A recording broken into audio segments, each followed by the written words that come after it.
रिक्षा चालकांना मराठी सक्ती संदर्भात आज परिवहन विभागाची बैठक पार पडली। या बैठकीत रिक्षा संघटनांनी मराठी सक्ती संदर्भात मुदतवाढ देण्याची मागणी केली आहे। यावर मंत्री प्रताप सरनाईकांनी भूमिका स्पष्ट केली असून मुदतवाढ देण्याची तयारी आहे, पण मराठी बोलणार नाही, ही मुजोरी खपवून घेणार नाही असा इशारा दिलाय।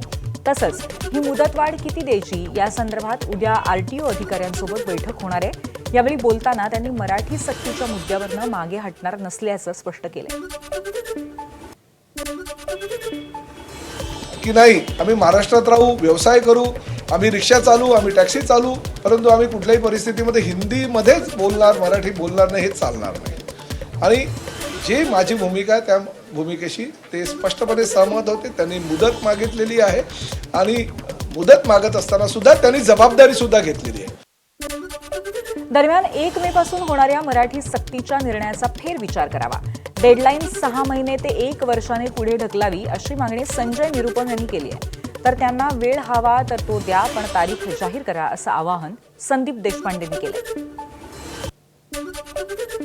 1 मेचा डेडलाईन आहे, त्याला पुढे ढकलण्यासाठी मी एक मागणी करतो, तुम्ही निवेदन करतो या पत्राच्या माध्यमाने की कमीत कमी 6 महिना आणि जास्तीत जास्त 1 वर्ष असा एक डेडलाईन तुम्ही, असा एक कालावधी तुम्ही ठरवा, म्हणजे सर्वांना कुठल्या प्रकारचे त्रास नाही होईल। माझं म्हणणं आहे, निर्णयाची अंमलबजावणी किती तारखेपासून करण्याची तारीख, पण समजा तुम्हाला वेळ पाहिजे ना, ठीक आहे, चला दिला। 1 मे नाही, 15 मे, 20 मे, 25 मे, काहीतरी तारीख आज जाहीर करा। अनिश्चिततासाठी पुढे ढकलायला ते काही इराण अमेरिकेचं सीजफायर नाहीये। दहिसरमध्ये संजय निरुपमांना नडणाऱ्या मनसे कार्यकर्त्यांचा आज शिवतीर्थ निवासस्थानी राज ठाकरे आणि अमित ठाकरेंनी सत्कार केला। राज ठाकरेंनी यावेळी समस्त मनसैनिकांना महत्त्वाच्या सूचना दिल्या। परप्रांतीयांची दादागिरी खपवून घेऊ नका, त्यांना जशास तसं उत्तर द्या अशा सूचना राज ठाकरेंनी दिल्या आहेत। शिवाय उत्तर भारतीय रिक्षा चालकांकडून होणाऱ्या संपाला कडाडून विरोध करण्याच्या सूचनाही ठाकरेंनी दिल्या आहेत।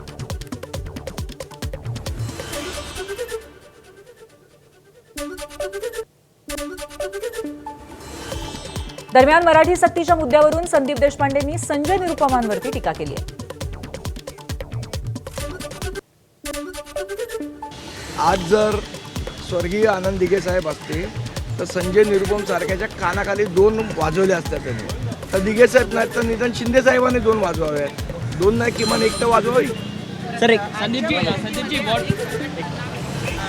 बोलवण्यात आलेलं नाहीये किंवा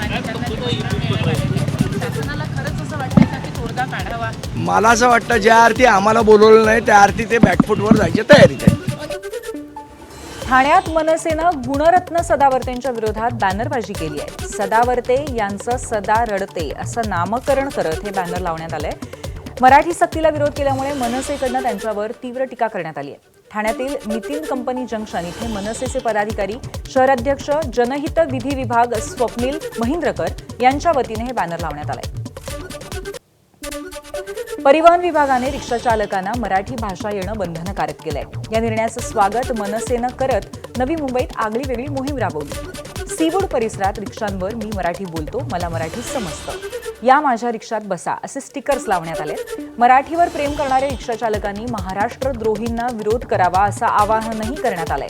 तसंच मोटार वाहन कायद्यानुसार मराठी बोलणं बंधनकारक असल्याचं सांगत पुढे रिक्षा परवाना देताना करडी नजर ठेवण्याचा इशाराही मनसेकडनं देण्यात आलाय।